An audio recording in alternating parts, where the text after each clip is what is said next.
Il faut vous asseoir pour mettre les chaussures. Non, je n'ai pas. Voilà. Vous vous relevez pas trop rapidement. Vous vous relevez pas trop rapidement. Il fallait s'asseoir. Vous aurez toujours des... À 91 ans, Madame Stanchev est une femme encore pimpante qui aime plus que tout son appartement. Alors pas question pour elle d'aller en maison de retraite. Avec d'autres gens, je ne pourrais pas vivre, je crois.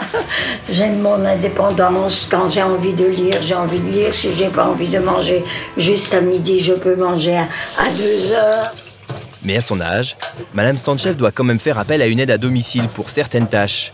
2 heures par jour, 4 jours par semaine, Marie-Thérèse Bon vient donc dans son petit appartement parisien. Une aide à domicile qui a aussi un rôle d'accompagnement moral. Maintenant, oui. Voilà. C'est important de pouvoir rester chez soi. Oui. Donner surtout l'envie de rester chez soi. Moi, je suis là surtout pour la protéger contre elle-même, parce qu'elle ne se rend pas compte du danger.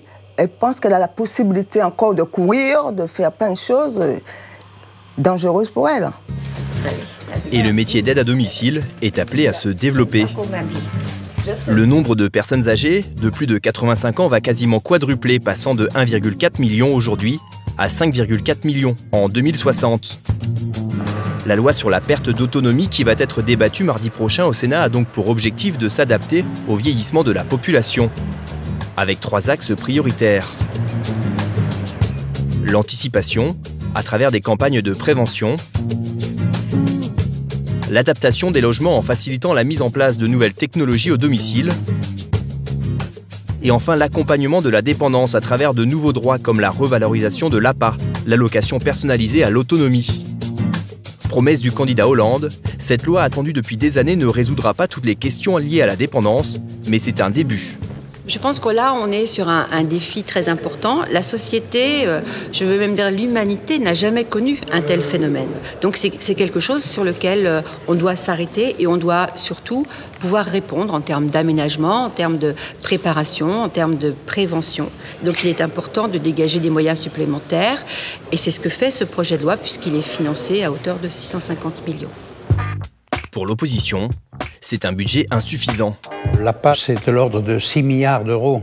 C'est-à-dire que dans cette loi, 650 millions d'euros, on est à 10% de ce que coûte seulement l'APA. Les crédits disponibles ne sont pas à la hauteur de l'enjeu et de nos espérances pour vraiment gérer ce problème de la gérontocroissance. Mais nous accompagnons cette loi parce que c'est ce que je disais tout à l'heure, c'est mieux que rien. Un casse-tête pour la gauche. Comment financer une grande loi dépendance quand les caisses sont vides ? Le gros problème, c'est que cette loi part d'un excellent sentiment, fixe d'excellents objectifs, mais n'a pas les moyens de ces objectifs.